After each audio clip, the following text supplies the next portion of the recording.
No, I am used to the spotlight. Just another nimitta. Hi. Okay. A very good morning to all of you.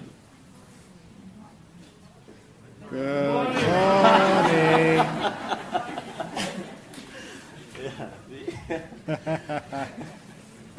You have to wake up. So, on behalf of our Chief Abbot, Bhante Dhammavasa, and all the resident monks of our temple, I would like to welcome all of you to this wonderful retreat with our beloved Buddhist monk and dearest Dhamma friend, Ajahn Brahm. This is the moment that we all have been looking forward to many days. Thanks to our devotees, Dr. Pial and Dr. Indi, for taking all the pains in bringing Ajahn Brahm to Toronto. Kidnapping.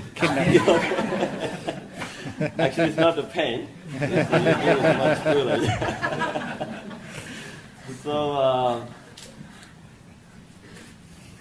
just a little while ago, I took some pictures with Ajahn Brahm in the front, and I said, Ajahn Brahm, everybody is dying for you.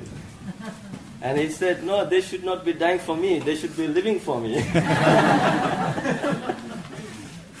I said, they are living to die for you. So, it's always a great privilege to have Ajahn Brahm at our temple. And he has shown kindness to our temple in the past years by coming, visiting our temple, giving talks and conducting at our retreats at our new temple. And we always look forward to his presence at our temple. And as you know, Ajahn Brahm talks about the monkey method and the monk method. The banana. The monkeys know how to peel the bananas, right? So he says, like that, the monks and nuns know how to separate the mind from all the daily difficulties and problems. So, for me, I have listened to Ajahn Brahm's talks for many years, read all his books, and also read the sutras. And according to what I know, and Ajahn Brahm really knows the monk method. So we all are so happy to have him here, and it is our good karma too, to have a wonderful monk in our presence. And it is a great blessing, as Buddha says, samana nancha dasanang etam mangal mutta. It is a great blessing to have the presence of the monks. So, it is our good karma, Ajahn Brahm. Thank you very much for visiting our temple. And I know they all are here to listen to you, not to me. So thank you, Ajahn Brahm. You were doing well. Very good. Okay, welcome to this one-day retreat. And it's good to be here. Nice to see you all. It's one thing being a Buddhist, but it's another thing actually practicing what the Buddha taught. So it's a great thing that those of you here are going to learn a little bit more about meditation and get to the heart of the teachings which liberate you from all types of suffering and problems. And sometimes that people think, oh, meditation is one thing and your life is a different thing. But the same attitude which you have towards meditation usually leads to a lot of success in your life. And those who have success in their life can use the same methods in their meditation as well, if it's real success. And that's one of the lovely things, that the two, your outside life and your meditation, they do work together. Can you hear okay? No. It's on here. I think they will fix it. They will fix it. No, mic is off. Okay, it's off. But it does not matter in the time of the Buddha. There were no mics.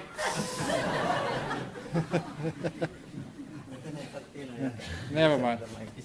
It's okay. Another one. Very good. Testing. No. That doesn't work either. So, you saw the sign for this retreat, noble silence. I too will keep noble silence. When it starts working, let me know when it starts working. But in the meantime, we're here to meditate, and to start off with, the Buddha taught 2 types of meditation. Who knows what those 2 types of meditation are? Aha, you fell into my trap. If I ask a question, you would do well to keep quiet.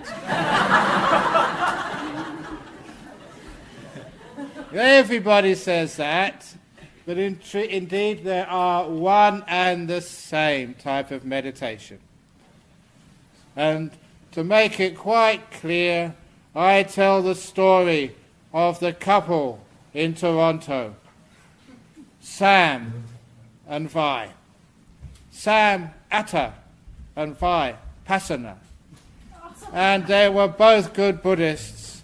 And one day they decided after lunch to go and have a walk up Meditation Mountain. And so Sam and Vi went off for a walk, and they took their little dog, Metta. So Sam and Vi and Metta the dog went up Meditation Mountain. Sam went up the mountain because it was so peaceful and still on top of Meditation Mountain. Vi, she went up there for the view. You could see for miles on the top of Meditation Mountain. And Metta the dog, she went up there just for the fun of it. Dogs are very wise, they just do it for fun. So Sam, Vi and Metta the dog went up Meditation Mountain. When they got halfway up, it was so still that Sam was so happy how peaceful it was, even halfway up.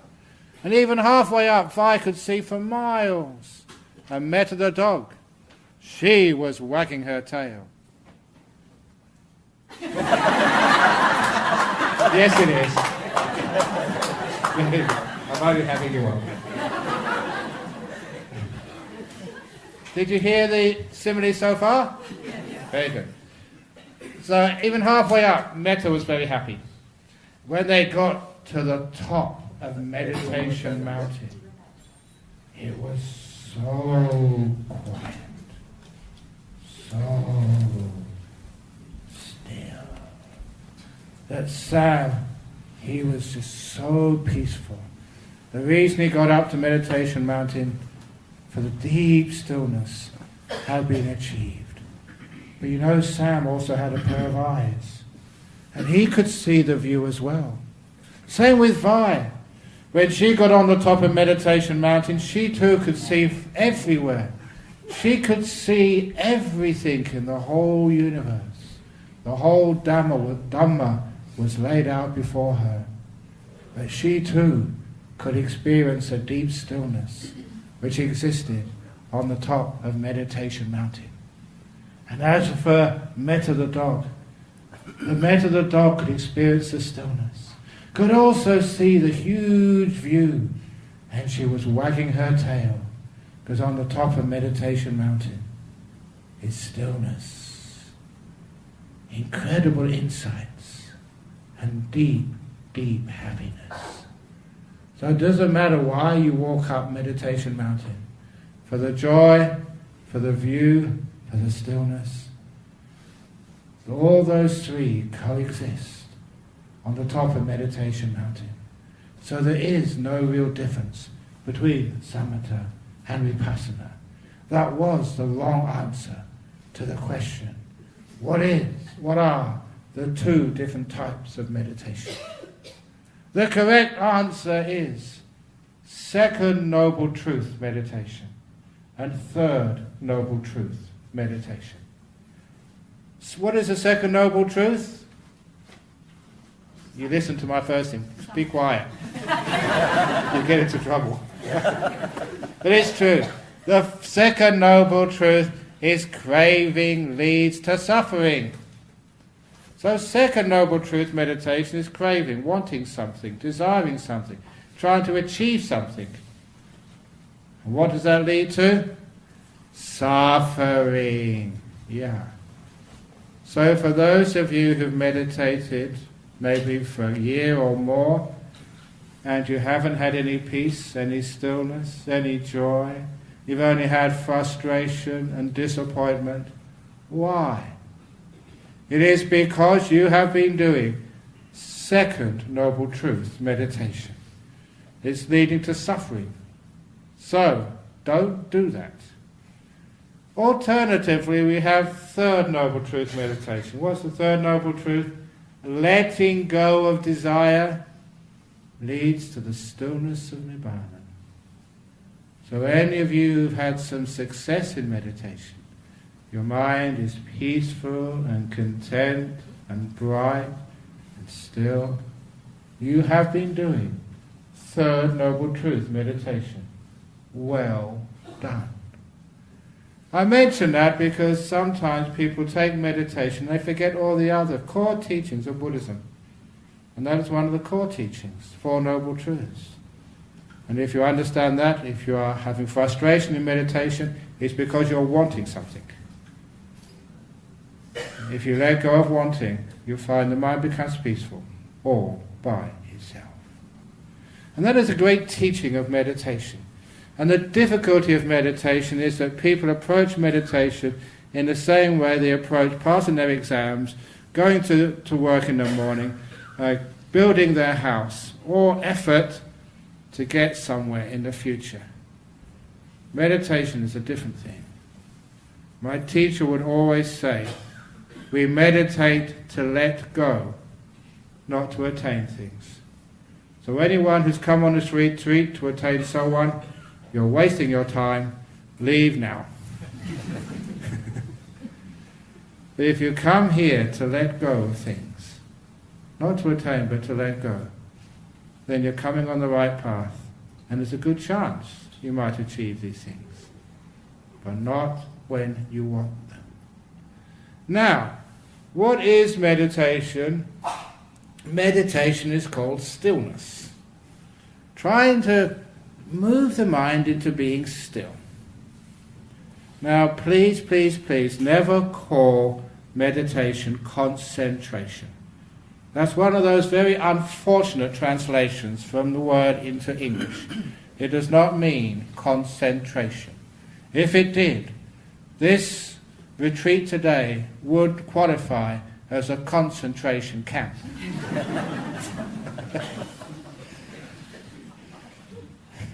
Concentration is something I used to do at school because a teacher was standing over me. Concentrate, concentrate. And it has very bad connotations. So what it really means is stillness. Is this water here? Yeah. Oh, good. Oh, empty. Oh, it's amazing water. That is so profound. Have a bottle of water. I don't need a bottle of water to drink. I need it for my visual. Okay, Pia, as you're in the front here, come up here. I need you as my assistant. Very good. So please pour water into the glass. Very good. Now, you can stand up, because I am now going to hold my cup of water perfectly still. I think I did this demonstration last time I was here. Now, Pia, are you an honest man? Very good. So you will not exaggerate just because you like me? Very good. So please tell the truth. I'm now going to hold this water perfectly still. Have I achieved my objective yet? Still moving. It's moving. Okay. So what should I do? I will concentrate.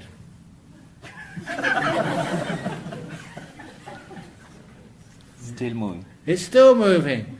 I could concentrate all day and the water would always be moving and I get tired and frustrated as a result.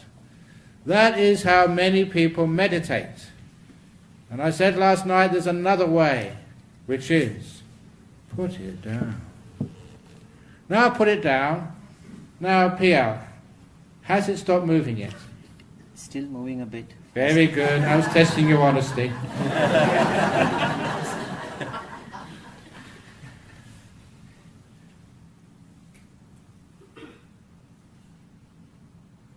Let's try it down on the floor. Okay. Put it down on something more solid. Do you have earthquakes in Toronto? That's better. Now, Now it's still. it's still. Perfectly still? Yes. Yes, perfectly still. A round of applause for my assistant.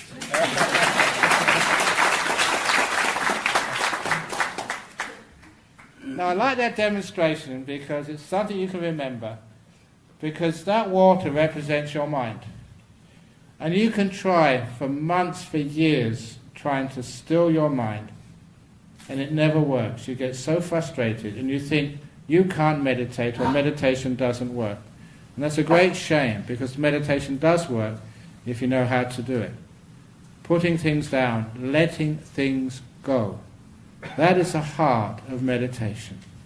So we're not trying to attain something. We're not trying to go somewhere. We're trying to be here. Be here as much as you possibly can. And then you find the mind becomes still all by itself. So when we meditate, we learn how to first of all be with our bodies. Because if your body is aching and hurting, you'll find it so hard to meditate when you've got tummy ache, when you've got headache, when you get bottom ache, neck ache. There are so many aches possible in meditation. So first of all, when you sit down, you learn how to relax your body. And by relaxing your body, you don't have to sit on the floor to meditate. You can actually sit on the seats in the back. In fact, all the people who manage to get the seats, you are so lucky. Or you're sitting on the floor, unfortunate karma. And if you haven't got a place on the floor, the best seats in any Buddhist temple, the ones which fill up first of all, is the ones next to the wall or the pillar, so you can lean back. Very good.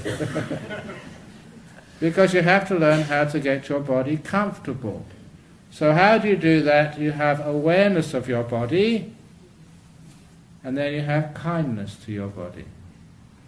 The awareness tells you how you're sitting, whether it's in a good position or not. And the kindness responds to how your body is feeling. If your body needs to be adjusted, you adjust it.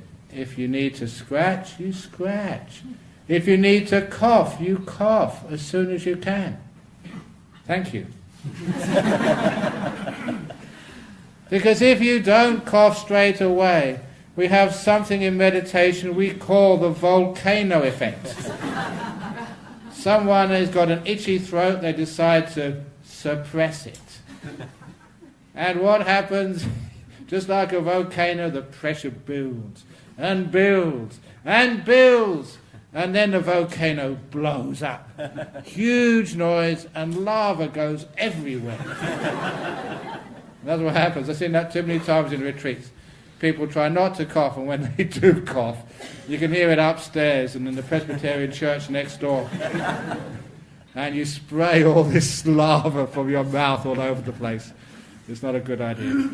But it's also, you're missing the whole point of kindness. Just learn how to cough. Learn how to be kind to your body. And then it can relax. So when you meditate, first of all you look after most of the body. And then there are some feelings inside, maybe in your stomach, maybe headache, some aches and pains or discomfort, which you can't get rid of by moving. So you focus on them with mindfulness. And you relax them with kindness.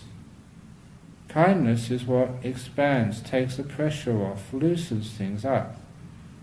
You find that all the pain and tension is you're holding something very tight, like me holding the cup. When you put your body down, it relaxes with kindness. And you will find your body does tend to go into a very nice state of relaxation. But once you have your body reasonably relaxed, you will, or you should be able to notice a feeling of delight in your body. It's the same feeling of delight which people pay thousands of dollars for, to go to Miami, to go to Bermuda, to go to some resort in an exotic location in the world, where they can sit on these reclining chairs by the ocean and relax. That costs a lot of money. And usually by the time you get there, you're stressed out. By the time you get back and look at the bill, then you're doubly stressed out. And you can do it with no money at all at the Buddhist temple. You just learn how to relax the body. And when you feel the delight of relaxation, you will find the body starts to relax even more. The mind notices that this is a pleasurable experience, and you loosen up even more. I have found that once you notice the delight in the bodily relaxation, you actually get more relaxed. It's just what happens. And so your body feels really free and at ease and relaxed. That's not just as a physical preparation for meditation, it's also part of what's going to happen next when you learn how to relax your mental world. By relaxing the body, and many people can understand how to do that, you use exactly the same techniques to relax your mind. First of all, you try and notice all the tensions pulling you into the past because of some bad thing somebody did or said or what you did. It's like a tension, a string pulling you back. Or there's this other fear pulling you into the future. Now you have to make a decision about something really important. Your mind is under stress, being pulled by the past or the future. It's under pressure. You have to do something or make a decision about something. That is called mental stress. Just like you have the physical pains, the tensions and stress and pressures in your physical body. And so how do you overcome those tensions in the mind? In precisely the same way. First of all, be aware of it, and then be kind to them. Soften them. For example, when you have a memory of the past, too many people try and get rid of it. I'm not supposed to be thinking of the past. Or you got some fantasy about the boy sitting next to you. That happened once. I told that story last night about supermodels in retreats. I never mentioned that one of my disciples, a girl, went to go to Dharamsala in India to see His Holiness the Dalai Lama.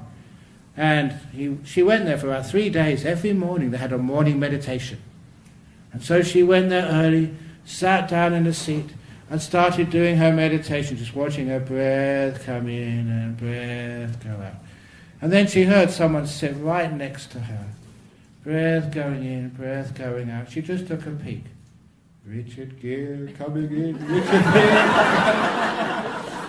It was Richard Gere. She tried to watch her breath, but no, come on. She's watching Richard Gere.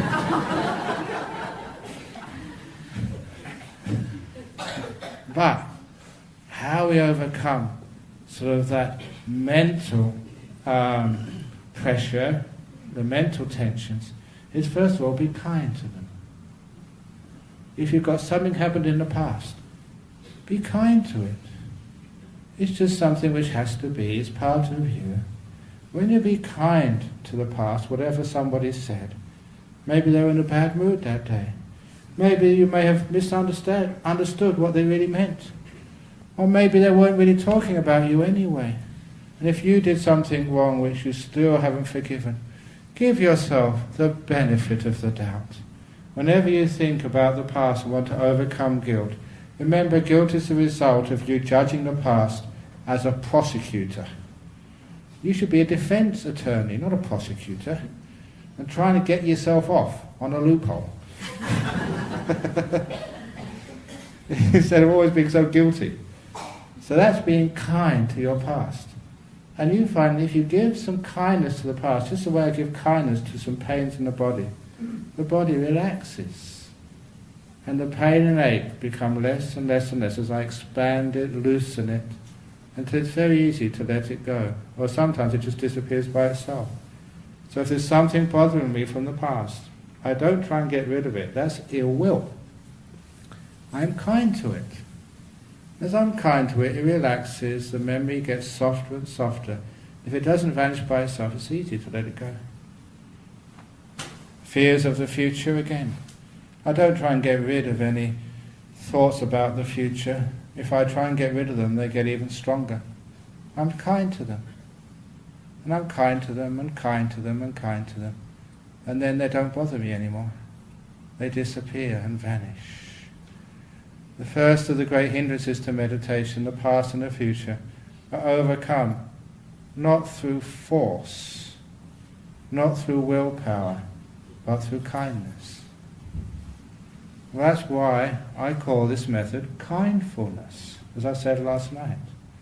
You come into this present moment, and if you just go off into the past and future again, why? Why is it that people can't stay here?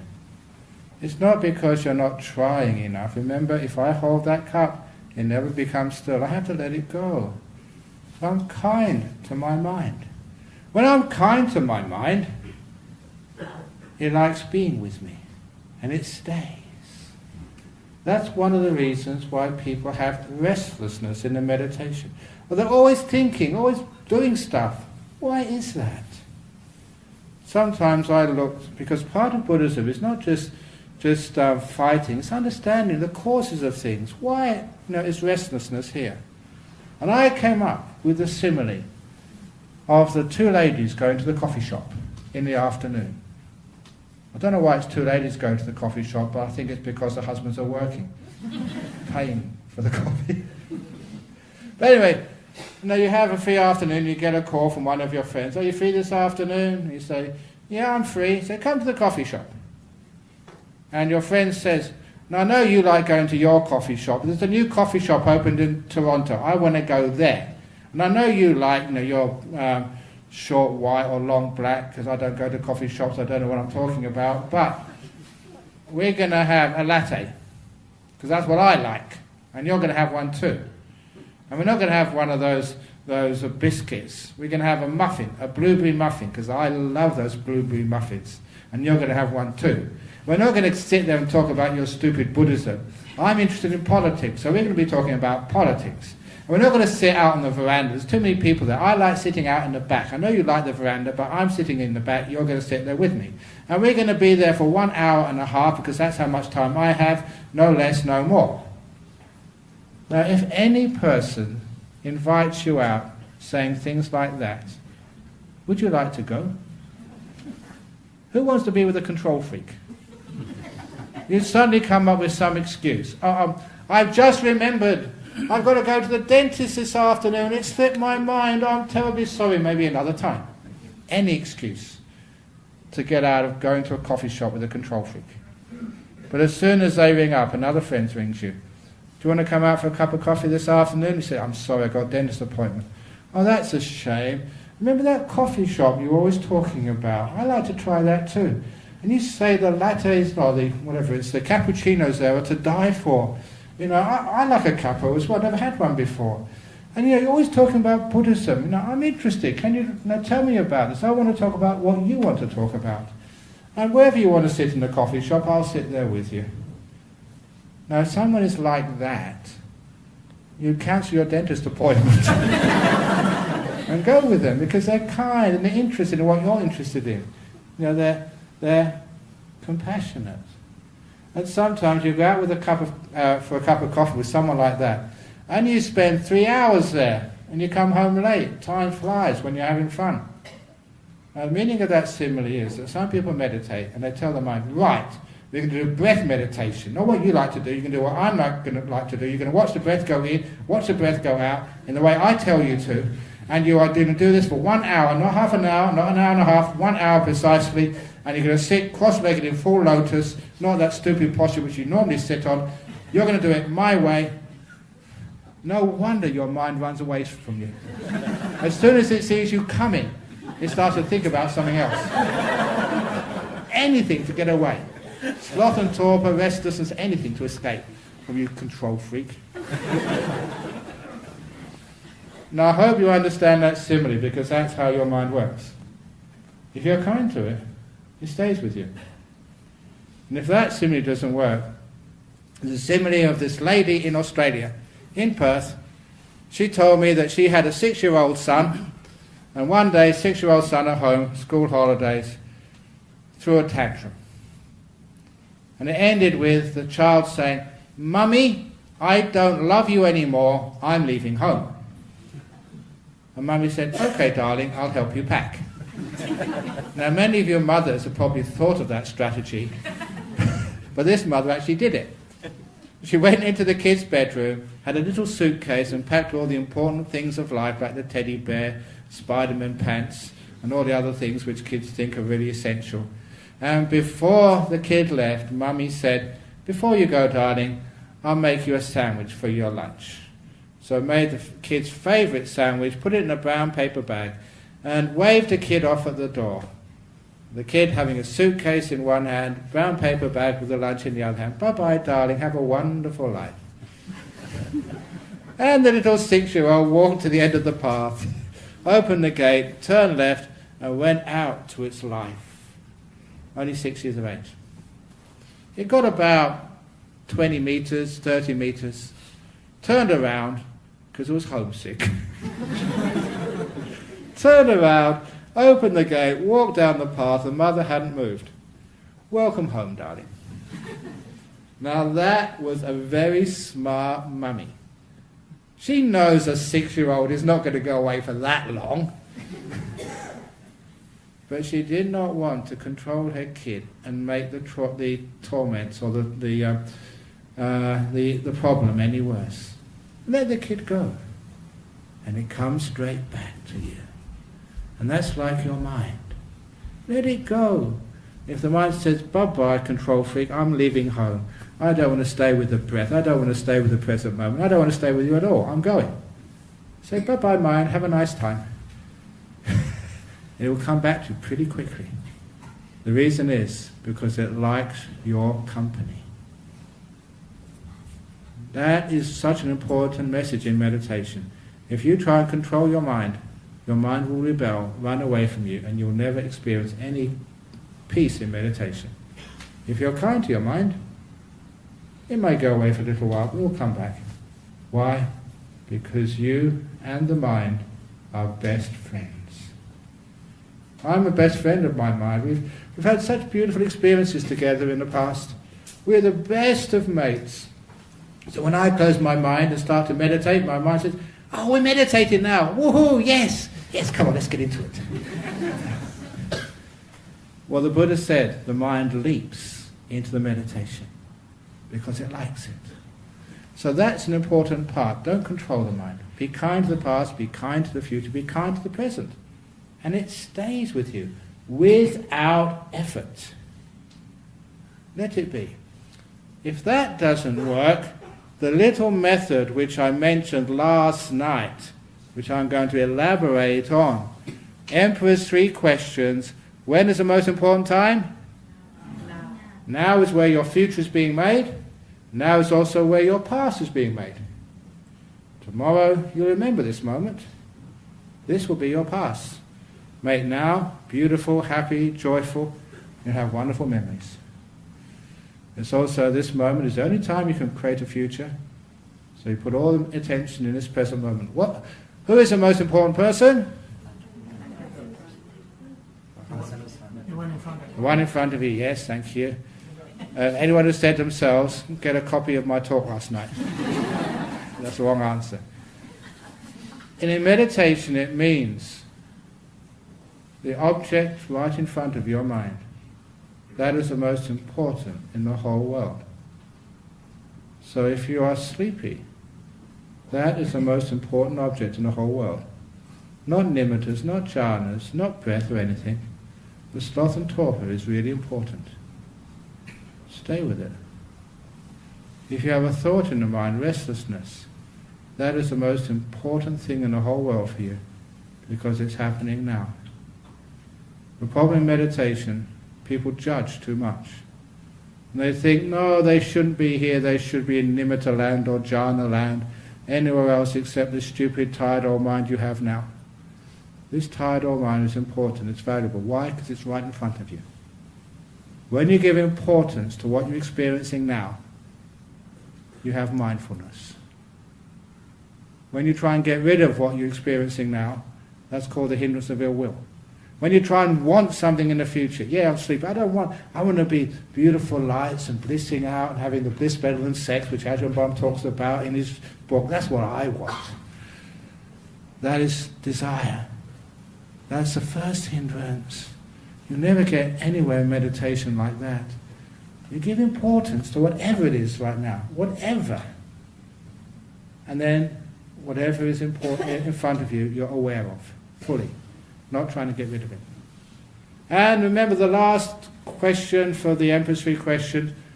What is the most important thing to do? Care to care for it. If you want to know what that really means, the old story of the disciple who was a doctor first year in the hospital as an intern. He'd grown up with me. He came to the temple when he was a really small boy. Now, first year as an intern, first patient passed away under his care. And it was a young mother, 24, 25. And even though he was not to blame, he felt so guilty. And he had to be the one who went to the husband to tell him he has no wife anymore. And to tell him his children had no mother. She died. And he said that was such a terrible, devastating thing to do, that he said, I can't do that ever again. I can't be a doctor. I'll have to resign and have another career. He wanted to resign. And then, because imagine having to do that, telling the husband and the children, your wife, your mummy has died. It's devastating. But then I told him, look, your problem is you haven't understood the duty of a doctor. The duty of a doctor is not to cure people. If you think that's your job, to cure your patients, you are going to fail many, many, many times. Doesn't matter how much effort, how much skill you give, many of your patients will die, and you'll feel a failure again. And it's not your fault, it's because you've got the wrong attitude. The duty, the main purpose of a doctor is not to cure, but to care. And if you care for the patients you're assigned, you never need to fail. You can't always cure them, but you can always care for them. And if they do die, they die having been cared for. What a wonderful way to go. And, as many of you will know, if you care for somebody, the survival rate goes up. Not as many people die because of caring. I mention that because in meditation, you don't try and cure your mind of all its stupidity, its hindrances, its defilements and stuff like that. Stop trying to cure your mind. It doesn't work. Care for it. It's a total different attitude. So you've got a hindrance or something, care for it. Poor little hindrance. Every time you come in, I get angry at you and upset at you. You can come in now. Come on, hindrance. Come. Care for it. And when you have that attitude, now's the most important time. Whatever you're experiencing is the most important thing. Value it and care for it. Don't try and cure it. You'll find you get peaceful. You can stay in the present moment. And because you're peaceful, as I said last night, you soon become still. And because you become still, all these amazing things in meditation happen. When the mind becomes still, things vanish. One of the best books which I have written is The Art of Disappearing, because it starts to give this meditation something which no one else has really pointed out, but it's right there in the sutras. That once you start to be in the present moment, relaxed, at peace, not wanting the past, not wanting the future, whatever's here right now, you're with, It means you stop doing things. You stop trying to make things happen. You're no longer controlling things. You're caring for them, accepting them, being with them. Which means your mind starts to become very, very peaceful.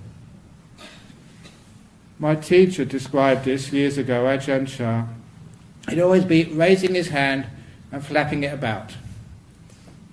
He didn't have Parkinson's. What it was. Actually, that's another thing. That people ask me, especially in the West, all these cultures and traditions which people do in Sri Lanka, in Thailand, in Hong Kong and Malaysia, Singapore. Have you ever gone to any of these Chinese temples and seen people taking bundles of incense and shaking them before they put them in the pot? You don't do that in the Sri Lankan temple, do you? But Chinese temple, they do that a lot. And someone once asked me, why do they do that? At first I didn't know, but then I thought, I know where that came from. Because in Chinese tradition, it's always a grandma takes the children to the temple for the first time. Almost like the same as Sri Lanka. Take your grandkids there. And grandma teaches the grandchildren what to do. And the grandchildren follow grandma.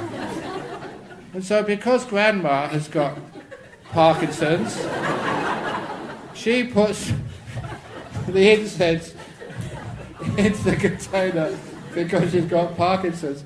And the grandchildren think that's what you're supposed to do. And they follow. And that's where that tradition came from. So anyway, where it comes from. So the when you're in this present moment, Ajahn Brahm, he's waving his hand up like this. And he said this represents a leaf on a tree. Now in the days before PowerPoints, you have to make up your own PowerPoints. I already made one up with the glass of water. The second one, waving your hand. This is a leaf on a tree.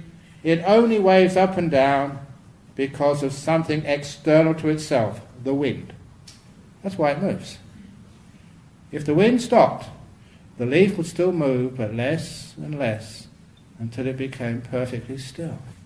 Because that's the nature of the leaf, to be perfectly still. And Ajahn Brahm would say that's the nature of the human mind. Its nature is to be still. If you could only get out of the way, you'll become still all by itself. Somehow or other you've got to stop the wind. The winds of wanting. That's what makes your mind move. So by being in this present moment, whatever's in front of you is the most important. You don't try and get rid of it, you don't want anything else, and you care for it. That stops the wind, which makes the mind move, which stops it being still. So what happens? Just watching this present moment, soon you'll find your body disappears. It's not a problem anymore. It's relaxed. So you can't feel your hands. You can't feel your legs. You can't feel anything. It's vanished, except the last part of the body which is still moving. You're breathing. The breath meditation is not something you do. It's something which happens when you let go of other things. You don't try and watch the breath. You relax in the present moment, be really still with whatever's happening right now, care for it. And you find that soon you're aware of your breath. And the reason is because it's the only thing left to watch. It's breathing in and breathing out. That's why the breath meditation is a core technique. But you don't focus on it, that's too much effort. You don't try and watch it, that's too much control. Which means you can't stay with it very long. You let it come to you. You relax, let go, and soon you notice all you're aware of, breathing in, breathing out. What do you do with that? That's the most important object in the world. Care for it. Nice breath. I sometimes look upon my breath and start thinking, you have been taking oxygen into my body ever since I was born. And taking all these waste products out, even when I'm busy, when I'm asleep. All the time you've never failed me. And I've never shown you any gratitude. Thank you, breath, for doing all this work, thanklessly often. So I look at my breath with a lot of kindness. Oh, you're just really nice breath, you're my best friend. Or whatever. When I look upon my breath like that, of course, whatever you're kind to sticks with you. You don't force your attention onto the mind. It's the kindness, the kindfulness, makes it such an easy object to stay with. You stay with it for a long period of time. And just getting that far, you have a lot of peace and happiness. You're resting, you're not doing things, you're not trying to struggle to get somewhere. You're just being with things, this moment is important, not wanting anything in the future, not worried about the past, because you've been kind to let that go a long time ago. Hanging out with your breath. What happens next? It's not something you do because the breath becomes relaxed, because your body doesn't need much oxygen. The breath gets smoother, less and less and less, until the amount of breath you need is so small you can't notice it anymore. The breath disappears. Your body disappears first, then your breath. What's left? When the body's gone and the breath's gone, what's the other time in your life that the body disappears and you stop breathing? Death, yes. But this is not death, this is just rehearsal. Because your mind is still very bright. In fact, your mind is incredibly bright. A lot of the times because the mind has two parts to it. The first part of the mind is called the active mind. We call it the doing mind, controlling mind. All the thoughts, the choices, the controlling, trying to get this, get rid of that. That is what consumes most of your mental energy. So much that you've hardly got anything left for the other part of the mind. Knowing. The passive mind, which can hear me, which can feel the body, which knows the nature of your mind and emotional world. That knower is usually so dull, simply because you've been wasting too much of energy in controlling, making things happen, getting rid of things. In this method of meditation, because you're not doing anything, you're not controlling, you're being kind, you're in this moment, giving importance to whatever you're experiencing right now, you'll find because you're not doing anything, the mental energy starts to go into knowing, awareness, mindfulness. You are not creating mindfulness, you're empowering it, giving you a boost of energy. So much so that your mindfulness increases in intensity. What do I mean by that? You can see more, you can feel more, you can hear more deeply. The usual description is that people, they go outside and whatever they see, whatever they feel, even the food tastes richer. You can basically get more flavour out of it. At the recent Rage Retreat Wassa in Perth, one of the ladies, she was from San Fran, a Chinese girl. She was sitting in the toilet after a really good meditation. There's nothing really to see in the toilet except the tiles on the wall. And then one of the tiles on the wall became the most beautiful tile she'd ever seen in the whole world. Just an ordinary toilet tile became incredible, and she thought of cutting it out and taking it home with her. Now that is a common experience in meditation. Simple things start to look incredibly beautiful. Why? All it is because your awareness is getting heaps of power and energy, so much that whatever you see, whatever you feel, whatever you hear becomes incredibly delightful. Many people will have the experience of meditating and be able to smell fragrant smells when they're meditating. And they think, is this some heavenly being? Is some new scent by the person sitting next to you? It's not. All it is your nose is becoming so sensitive that whatever you smell is actually delightful. It's a sign that mindfulness is getting empowered. And what happens in meditation is that once the mindfulness gets empowered, the last little bit of breath before it fades away is absolutely delightful. It's an ordinary breath, but because your mindfulness has increased, it's experienced as being lovely. Breathing, oh yeah, I can do this for a long time. The delightful breath stage is the stage where your mindfulness is increased in power, necessary to take it deeper into meditation. Stillness isn't static, because with stillness you're putting power into mindfulness. Mindfulness is getting stronger, you see more, you feel more, it's more and more delightful. That empowers the mind into meditation and into enlightenment. For those of you who don't know, the word Buddha does not mean enlightened one, it comes from the Pali word bujjati, which means to wake up. The awakened one. What does that mean? Mindfulness, awareness, it gets power, incredible power. And you think you're awake now, ha ha ha. You get into some deep meditation and like you now are awake. You can see, you can feel deeply. So, that's what happens with stillness. And when you see this delightful breath, oh, this is really good. You have so much mindfulness that when that's so still, it vanishes. You see these beautiful lights come up into the mind. The sign of the last of the senses, the sixth sense, the mind, the citta. That's how you experience it. Beautiful lights in the mind. When people first get these, they think, oh my goodness, somebody's shining a flashlight in my eyes. It must be the sun. Today, if I close my eyes, I'll get lots of nimittas because of that light over there. But that's actually what it's like. You know, with your eyes closed, seeing a big light in front of you. Radiant, only much more radiant than that, and much more beautiful. That's why I said I don't mind being in the spotlight, because I'm used to nimittas. So, that's what it feels like. And of course, if that comes up, what do you do? Remember the method? Emperor's 3 questions. Now's the most important time. Forget what's going to happen next. If ever you think, what should I do next? You've lost the plot in meditation.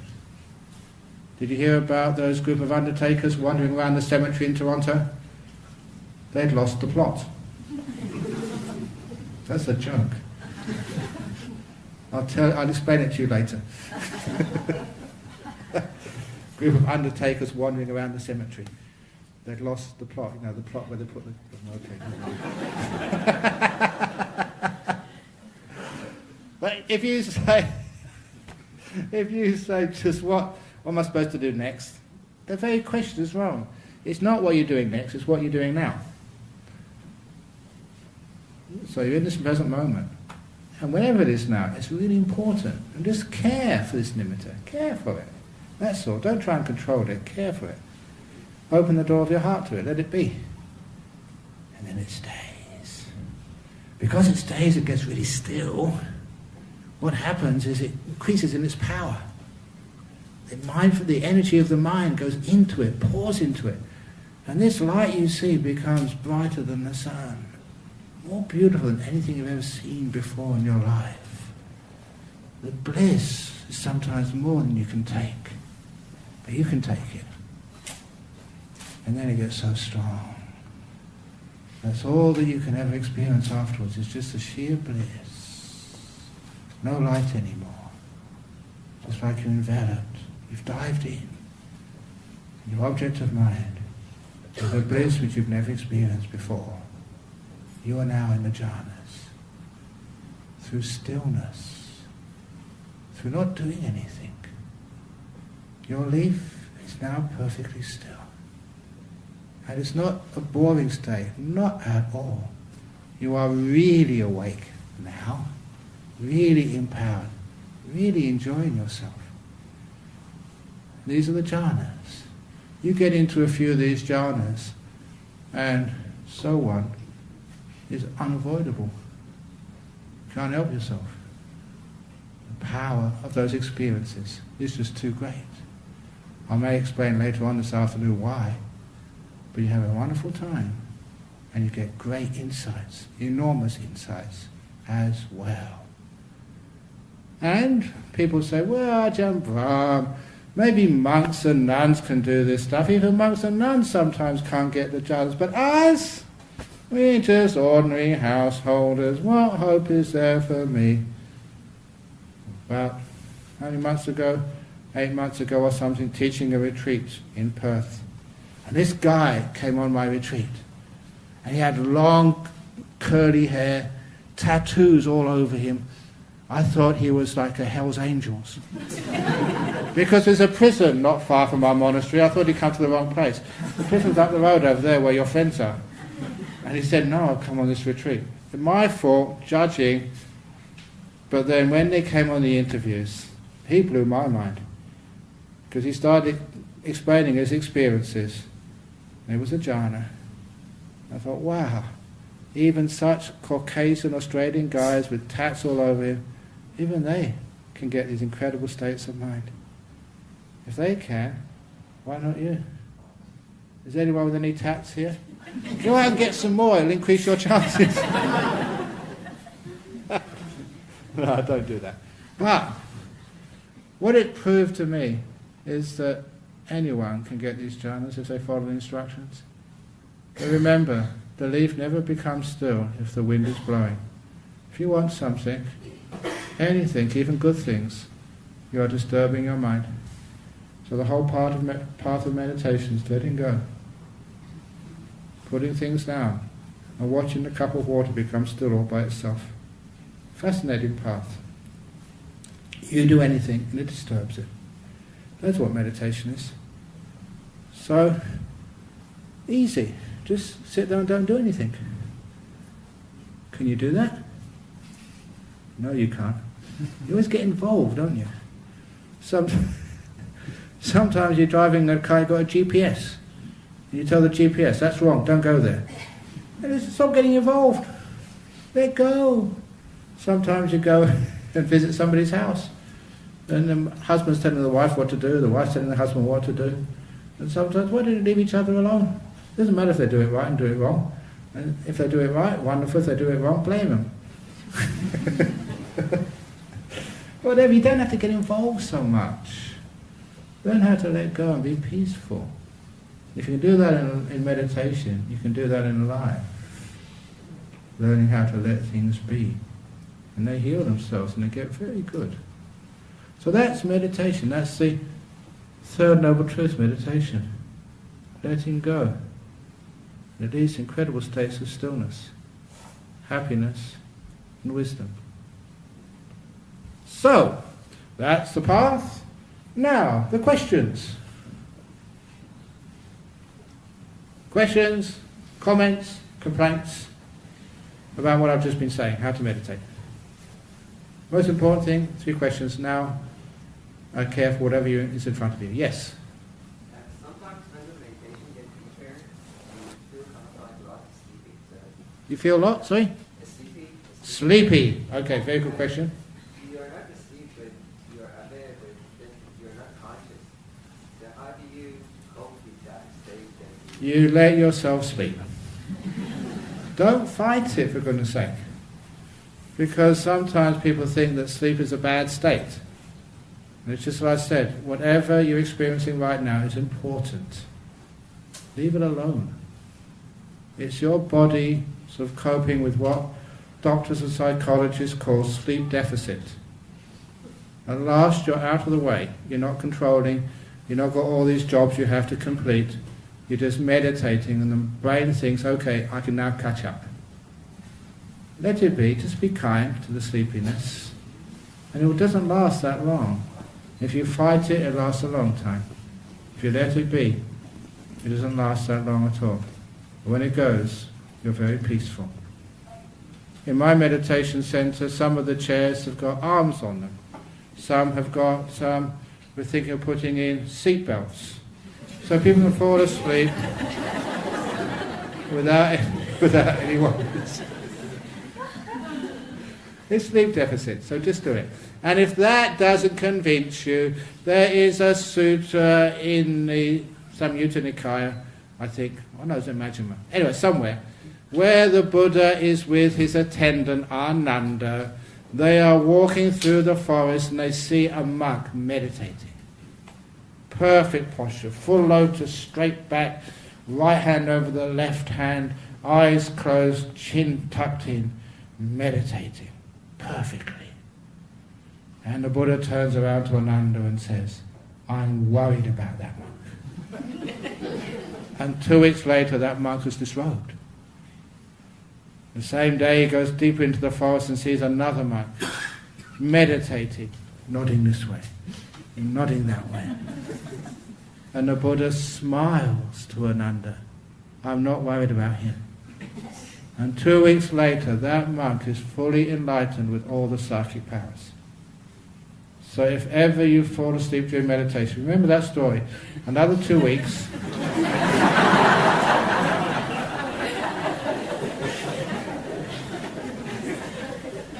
And the reason is, in that story, the first monk was control freak. Yeah, anyone can sit with a straight back in full lotus, even though it hurts like hell. You can do that. Out of willpower, conceit, showing off. That's not meditation. The other monk was letting go, not controlling, not even being embarrassed that his great teacher, the Buddha, was watching him. That's why he soon became enlightened. He was letting go. He was doing Third Noble Truth meditation. So if that comes up, sloth and torpor is a result of what we call old karma, tiredness. So you just have to bear with it for a while, and it passes. But if you make more bad karma by fighting it, the sloth and torpor will last a long time. Buddhism is a kind, compassionate religion. It's not a militaristic path. You don't fight things. You don't do battle with them. You don't make war. You make peace. It's incredible how powerful that is. Yes? Is there a guideline of how long or how often you should meditate? Yeah. You should only meditate for 1 moment. And how often? Always meditate now. This whole thing about time is this: time is a prison which we make for ourselves and our meditation. So sometimes people think they should beat their record. You start off, you can do half an hour, and you feel so good when you can do 40 minutes. Oh yeah, I'll do 40 minutes now. Now I'm going to go for an hour. This is more what's called spiritual materialism. Seeing if you can beat your personal best. That's the wrong way. So that's one of the reasons why whenever I have a retreat, we always have a retreat with noble silence. You know what noble silence means in a retreat? We have no bells. No bell to start, no bell to finish. It's just like going to school again, trying to be controlled. A bell for lunch, a bell for going to sleep, a bell for getting up in the morning again. It drives you crazy. And especially because sometimes you're meditating and you have a really wonderful time, just about to get enlightened and dong!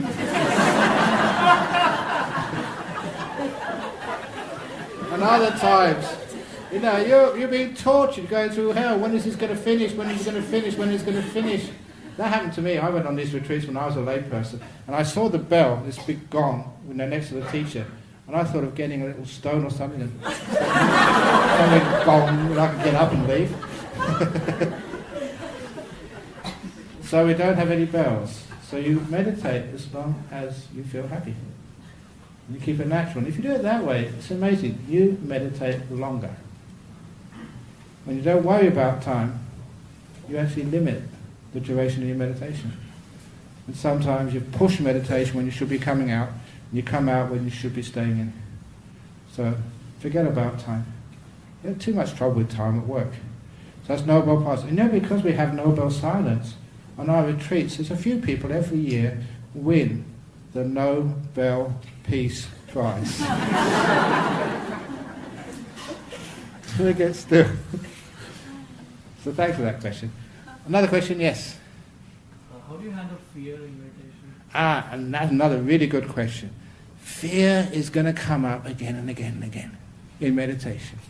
This meditation is actually incredibly scary because you're letting go of things you've been attached to for years. It takes a lot of courage not to control.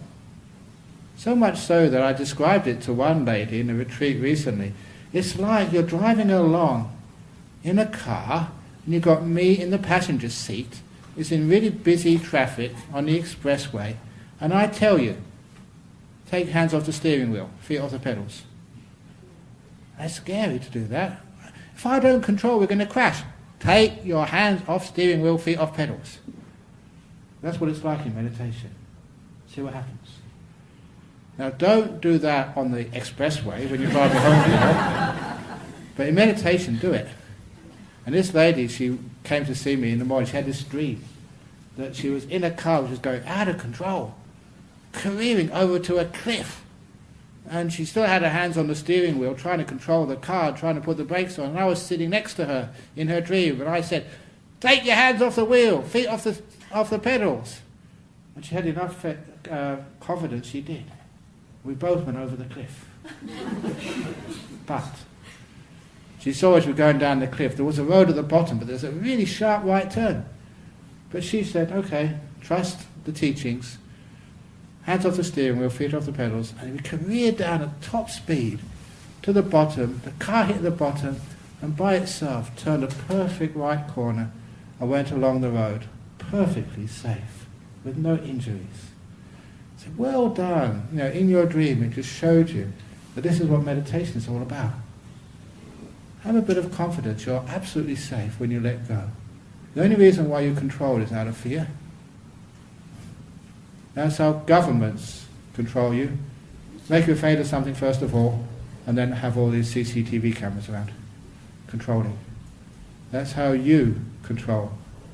Afraid, then I control. Letting go takes courage, takes trust, a bit of faith. But when you do come across fear, fear is the cold face of insight. When fear comes up, it's a sign you're about to let go of something you've cherished for such a long time. Something is being taken away from you. Let it be taken away. You'll feel so much more freedom afterwards. And even the Buddha experienced fear. That's in the Arya Pariyesana Sutta. He said, why should I be afraid? I'm going to let go. So when fear comes up, it's all about letting go of something. So number one, well done. This is the birthplace of insight, the birthplace of letting go. So what happens? You be afraid. Sometimes you can't handle it. You come out. The next time, go a bit deeper, a bit further. And after a while, you go through that fear. You feel so peaceful. Later on today, I'll just mention a bit more about fear. Later on today, we're going to do some walking meditation after lunch. The reason we do walking meditation after lunch, if you do sitting meditation, you fall asleep. Just all the blood goes to your tummy, especially the amount of food some of you eat. But anyhow, when you go to do walking meditation, a great way of doing walking meditation, moving your left foot, right foot, right foot, is to do a mantra with the walking meditation. A group of words you say to yourself over and over again. And the best mantra is, it comes from a Thai tradition, but you have to say it in English. You say, when you move your left foot, the left foot moves, you recite to yourself, I will die. When you move your right foot, that's for sure. I will die, that's for sure. I will die, that's for sure. When you first start doing that, you laugh like you just had laughed a few moments ago. You think it's funny, it's a joke. But you keep on going, I will die, that's for sure. I will die, that's for sure. You realize of all the teachings, religious truths in the whole world, that is something you can trust.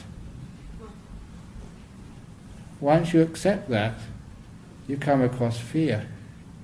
I will die, that's for sure. I will die, that's for sure. Keep on walking. Walk through that fear. Because once that fear has subsided, you feel so peaceful. The reason is because when you realize you will die, that's for sure, all your problems in life vanish. Divorce, money problems, health problems, you're going to die anyway, what's the point? So it means you let go. I will die, that's for sure. You walk through the fear, and on the other side, you have a lot of peace, a lot of freedom. That teaches you why fear is a barrier in meditation, in the religious life, we all have to go through. The sooner we get through it on the other side, it's such a beautiful experience. Okay, there's a question over here from the lady. Yeah. I just want to tell the Venerable that this is going to be a once-in-a-lifetime experience for me. The question is, what is the difference between awareness and mindfulness when you meditate? Nothing really. It's just, we use words, very loosely in Buddhism. It's not some philosophy where we have to define everything very carefully. We use words as other people use them. So people sometimes say awareness, sometimes use mindfulness as a word. Keep it the same. As long as you're here in this moment and you're aware of what's going on in this moment, that's mindfulness. But remember, mindfulness has different levels of power. In meditation, you experience huge levels of power in mindfulness. So, you really are aware. More aware than you've ever been before in your life. Yes? If you're happy in life, like you have a good job, you have good friends, you have good food, like is this like a shallow type of happiness? Is this constructive for training mind to be happy, or this is good type of happiness? This is like the person who's been in prison for 40 years. He's pretty happy in there. He gets good food, no worries, you can watch the TV if you're on good behaviour. You've got your own cell, you've got no mortgage to pay, nothing to worry you. And then you find out tomorrow you're going to be released from jail. If you notice how many people who are in a situation like that prefer to stay inside, they don't want to be released, they're afraid of getting out. It's worthwhile getting out. After a while they realize outside those prison walls there's much more freedom, much more happiness, much more joy and meaning in life. So sometimes what we're attached to becomes our prison. We think about that that's all there is, and when we actually leave, it's a bit scary. But you carry on leaving, get out of the prisons you make in life, and afterwards you find, wow, why did I think the prison was such a wonderful life? They escape. That's why people keep telling me, said, you monks, you're escaping from real life. I said, yes, you've got it.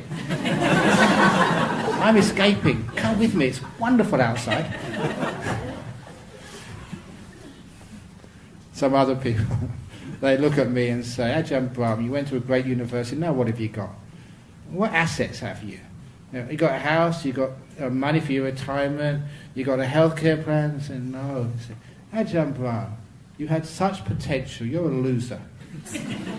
When they call me a loser, yes, thank you for that wonderful compliment. Because you know who apparently you don't have this show in Canada, do you? The Biggest Loser? You do. Who is the biggest loser? The Buddha. He lost everything. He lost all his defilements, all his suffering, all his unhappiness. I present to you the biggest loser. So if you're a loser, well done, just like me. Let go of as much as you can and be a loser. People who are supposed to be winners, if you win some, you have to defend it next year. So much stress being a winner. And I tell this to kids, and their parents hate me for saying this. I say, look kids, if you pass your exams, do you do O-levels and A-levels here? No, what do? You do like the American system, grades 6, 8s and 10s.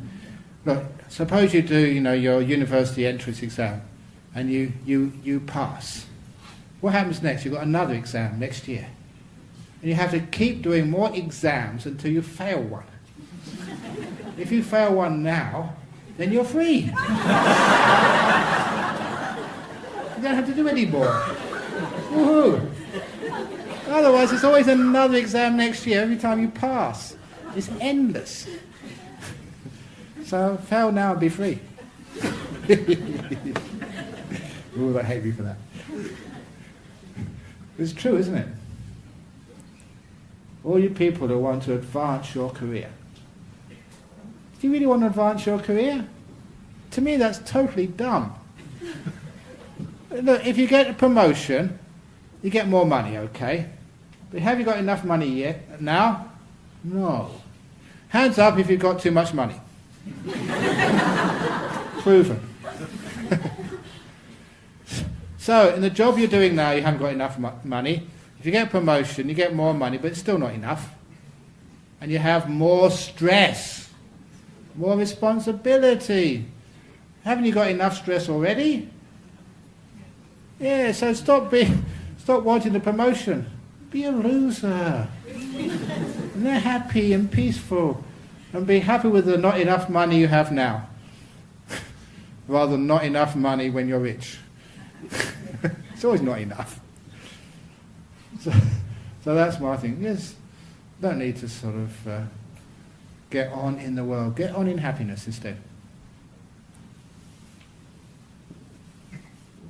I am bad for the economy. But good for happiness.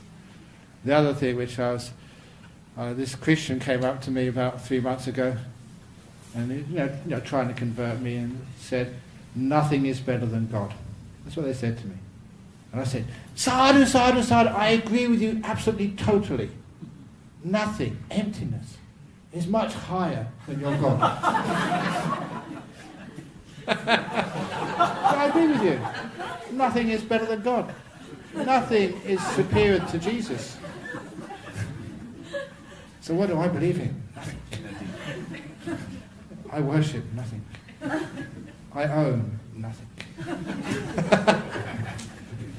The art of disappearing, being a loser, worshipping nothing.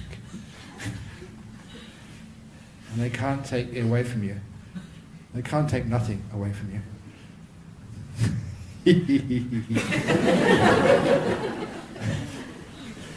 So, okay, I think that's enough questions. We're going to meditate now. Okay. So, out of kindness and compassion for everybody, I am going to stand up.